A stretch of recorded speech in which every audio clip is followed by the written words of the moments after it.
శ్రీ మహాగణాధిపతయ నమః. ఐం మహాసరస్వత్యే నమః. శ్రీ లలితాంబికాదేవియే నమః.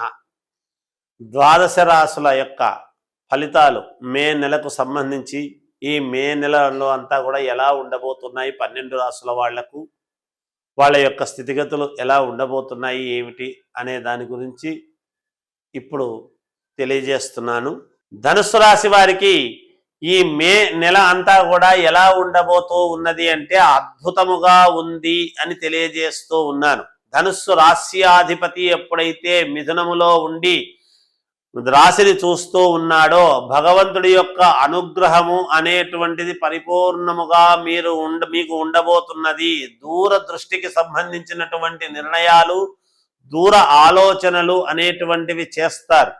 చేసి దానికి తగిన విధముగా మీ అడుగులు ముందుకు వెయ్యాలి అని చూస్తారు. భవిష్యత్తులో నేను ఇలా ఉండాలి, భవిష్యత్తులో నాకు ఇది కావాలి అని నేను ఎప్పటి నుంచో ప్రయత్నం చేస్తున్నాను భవిష్యత్తుకు సంబంధించి అని అనుకునేటువంటి వాళ్లకు ఆ అద్భుతమైనటువంటి భవిష్యత్తుకు సంబంధించినటువంటి మార్గము సుగమమవుతుంది అనేది తెలుస్తూ ఉన్నది. ఈ మాసములో మంచి మంచి నిర్ణయాలు చేస్తారు, యజ్ఞయాగాది క్రతువులు చేస్తారు, దాన ధర్మాలు చేస్తారు, పుణ్యక్షేత్రాలకు వెళతారు, దైవ సంబంధమైనటువంటి కార్యక్రమాలలో పాల్గొంటారు, ఉత్సవాలు లాంటివి చేస్తారు. ఇంట్లో కూడా దేవతా కళ్యాణాలు కానీ లేదా దేవుడికి సంబంధించినటువంటి పూజలు కార్యక్రమాలు చేసుకునే విధముగా ఉండబోతూ ఉన్నది. ప్రతి వాళ్ళు వచ్చి మిమ్మల్ని కొన్ని నిర్ణయాలు అనేటువంటివి అడుగుతారు, మీరు మంచి నిర్ణయాలు ఇస్తారు అనేటువంటి భావనతో మిమ్మల్ని ప్రతి వాళ్ళు అనుసరించి గొప్పగా నెత్తిన పెట్టుకొని ప్రజానీకము మిమ్మల్ని చూస్తుంది. మీకు కావాల్సినటువంటి వాళ్ళు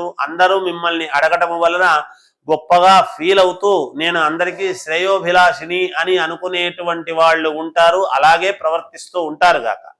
అయితే ఈ రాశి వాళ్ళు గనక ఎవరైనా గురువులు అనేటువంటి మాట అనిపించుకొని యతీశ్వరులు కానీ సన్యాసులు అనేటువంటి వాళ్ళు కానీ లేదా బాబాల రూపంలో ఉండేటువంటి వాళ్ళకైనా లేదా ఉపన్యాసాలు చెప్పేటువంటి గురువులు ఎవరైనా ఈ రాశి వాళ్ళు ఉంటే జాగ్రత్త వహించాలి అనేటువంటిది తెలియజేస్తూ ఉన్నాను. ఎందుకంటే సమాజంలో ఒక అపకీర్తి మూటగట్టుకునేటువంటి విధానముగా ఉంటున్నది.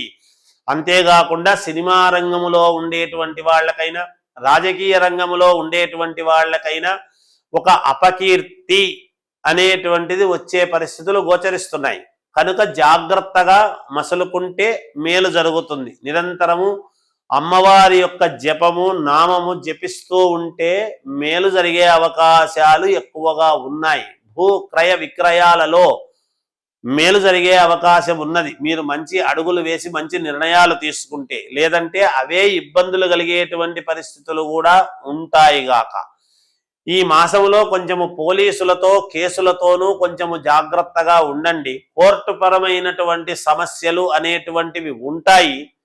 వాటిల్లో ఎప్పటి నుంచో పోరాడుతున్నాము, మాకు జయము కలగాలి అని అనుకునేటువంటి వాళ్లకు జాగ్రత్తగా ఒక మంచి వార్త అనేటువంటిది తెలిసే పరిస్థితి జరుగుతుంది అని తెలియజేస్తూ ఉన్నాను.